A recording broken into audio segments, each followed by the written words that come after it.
Hello, this is Edward Ejim Akwara, aka the 1 Minute Diplomat, making this video from the beautiful, scenic city of Abuja in Nigeria, right slap bang in the center of Africa. As I stated in my earlier videos, my goal is to try in the very best way I can to help to teach as many Nigerians as I can how to think powerfully and more dynamically in order to level up their game and help to push the Nigerian project forward. I have been privileged to undergo education and training and experience which not many people in this part of the world are privileged to take. I was fortunate to go to Government College Kefi, the elite school of Northern Nigeria at its time. I also went to King's College, the elite school for boys at that time, and I ended up at the Faculty of Arts and Social Sciences of the Ahmadu Bello University before going to France to study at the University of Besançon in Franche-Comté, close to the Swiss border. Subsequently, I worked in protocol and some other departments of the Ministry of Foreign Affairs. I was one of the founding fathers, I would say, of ECOWAS because as a 24-year-old, I traveled with Adebayo Adedeji, who was then the minister. They used to call them Commissioner for Economic Development and Reconstruction. And we went around West Africa, we were in Niger, when Hamoni Duri was the president, we were in Guinea, Conakry, when Ahmed Sekou Toure was the president. In Senegal, we met with the Apostle of Negritude, Leopold Sedar Senghor. In fact, his book on Negritude, which is on black identity, was a book that was recommended, in fact, compulsory reading in my French course at Ahmadu Bello University. We're in Ghana when Colonel, later General Ike Achampong was president, Houphouët-Boigny in Cote d'Ivoire, and so on. So I traveled extensively. But one of the things that dawned on me, especially when I came back from the United States, I'd been Consul of Nigeria in New York City.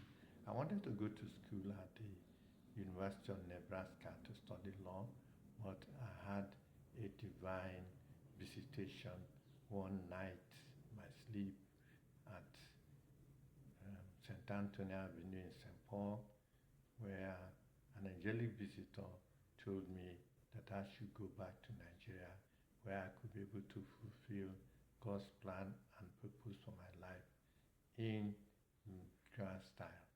So I came back to Nigeria, and coming back to Nigeria, I said, well, my purpose is not really to make money, as it were, which is a very preoccupying goal of most Nigerians, because they feel that once you have money, you are good to go. God put it in my heart that I should try and teach.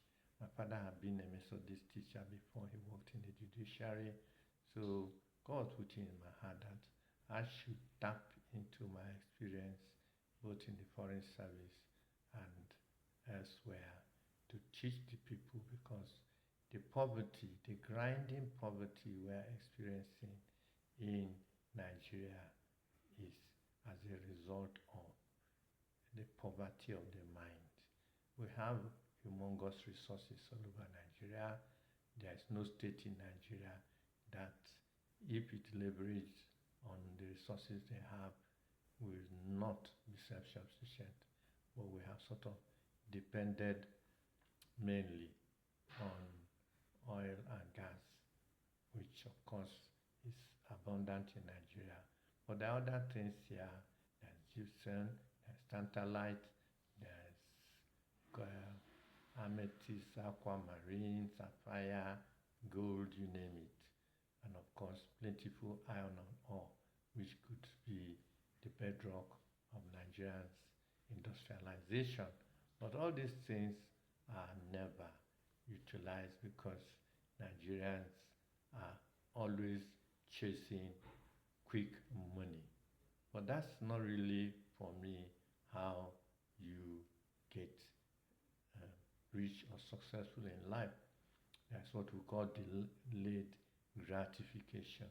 And that is, the more long-term view you have about life and success, the more you would eventually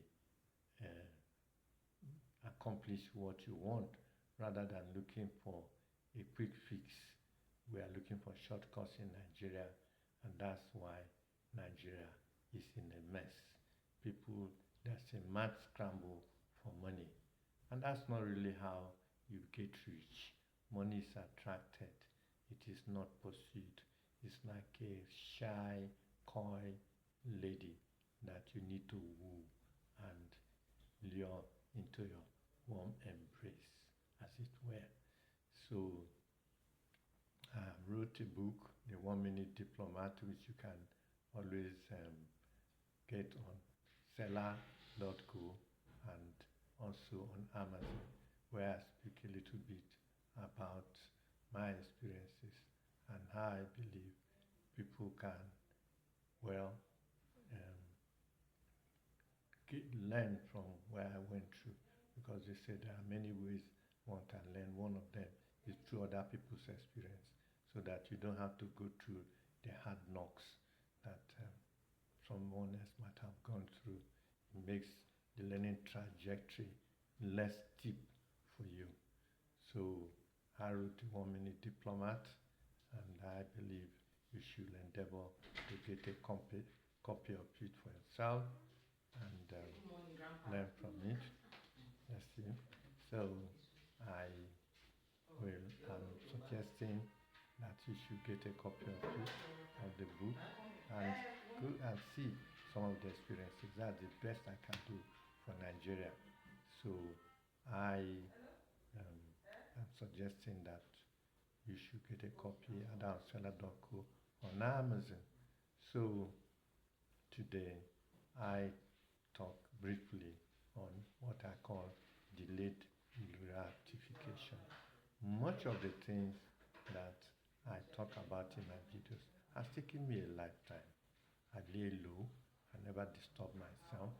Many of my friends were made ministers, many of my friends were made governors, many of them were at the top in the national intelligence and diplomatic superstructure.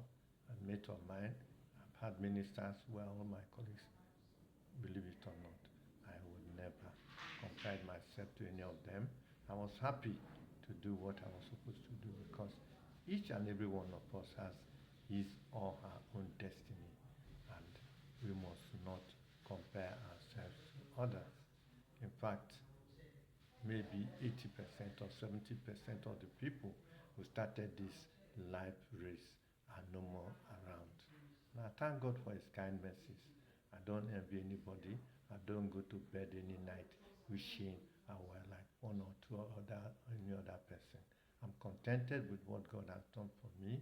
I'm healthy. I have healthy wife and children, and every other thing that God has really planned for me, I have been able to achieve. So one should take life easy, because whatever God has proposed for you, no man can take it from you. And whatever God has not proposed for you, whatever you do, you can't be able to do it.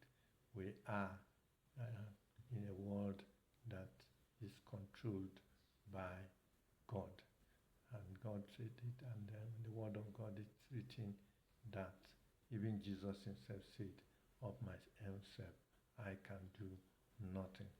So my advice is that everybody should be prayerful and meditate and seek humbly to find the path which God has proposed for you.